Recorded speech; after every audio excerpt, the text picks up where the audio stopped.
What if the platinum-plated world of hip-hop, with its private jets and red carpet romances, was powered by something far darker? That's the question haunting a Manhattan courtroom as Cassie Ventura, once the fresh-faced protege of Sean Diddy Combs, steps forward to tell a story so disturbing it could topple one of music's biggest brands. But how did we get from chart-topping hits to allegations of trafficking, blackmail, and violence? Let's rewind.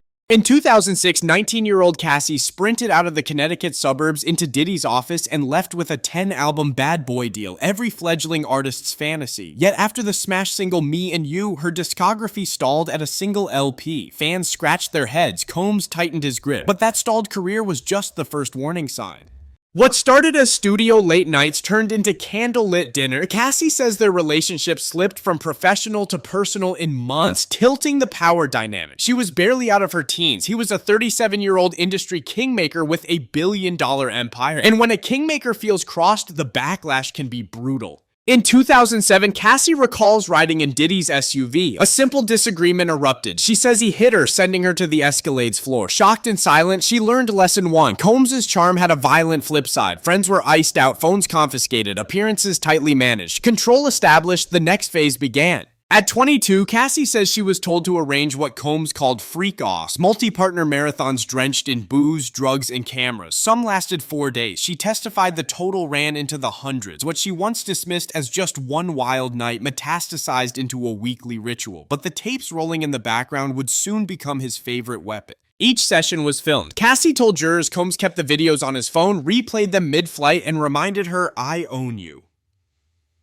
For rejecting a freak-off, Cassie risked violence or viral humiliation. The stress wrecked her health, persistent infections, insomnia, numbness. Still, the outside world saw only glamorous Instagram posts. During a rocky 2011 break, Cassie briefly dated Kid Cudi. While on the stand, she says Combs threatened to have Cudi's car blown up. Weeks later, Cudi's vehicle erupted in flames. 2 years on, witnesses say Diddy dangled a guest over a balcony and hurled luggage at Cassie after a party. A Beverly Hills surgeon stitched up her eyebrow, and yet the most public evidence was still to come. Surveillance cameras in a Los Angeles hotel caught Combs stalking, kicking, and dragging Cassie in nothing but a towel. Prosecutors say he paid $100K to bury the footage, but CNN released it in 2024, forcing a public apology. The video now anchors the government's narrative. Behind closed doors, tensions kept rising. Years of toxicity finally led Cassie to walk away until an August dinner meant to provide closure. She says Combs escorted her home, then forced himself on her. "I remember crying and saying no," she told the jury, tears rolling as she described him as almost unrecognizable. His eyes were black. She tried one last time to bury the trauma, but silence wouldn't last. In November 2023, Cassie files a bombshell suit accusing Diddy of SA, trafficking, and years of abuse. Within 24 hours, it settled for $20 million. The hush money optics spark public outrage, and federal investigators start digging. 8 months later, that digging led to Siren.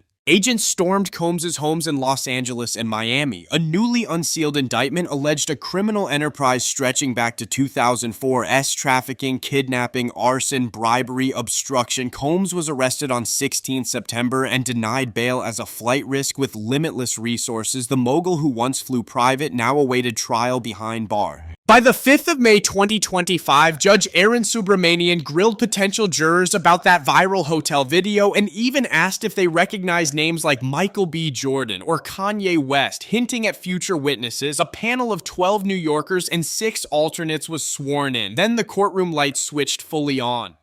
Public icon by day, predator by night. Prosecutor Emily Johnson told jurors Combs turned his empire into a pipeline for exploitation. Defense counsel Benjamin Brafman countered. Consenting adults, embellished memories, money grabs. At stake, a mandatory 15-year floor on the trafficking count, life if racketeering sticks. Next up, the woman who lived it. She walked past Combs without a glance. Jurors watched the 2016 hotel tape. Cassie narrated each blow. She introduced the concept of freak-offs, saying they devoured her schedule and sanity. But her testimony was only warming up. Court fell silent as prosecutors displayed 13 stills from freak-off videos. Baby oil, candles, escorts lined up like casting calls. Combs leaned over his attorney to stare. Cassie described health problems, blackmail threats, and the moment Diddy allegedly vowed to blow up Kid Cudi's car. The room could scarcely breathe. Pregnant and composed, Cassie recounted the 2018 incident on her living room floor. His eyes were black, she said, voice cracked, and she explained why she's testifying despite the 2023 settlement. I can't carry the shame any longer. People aren't disposable.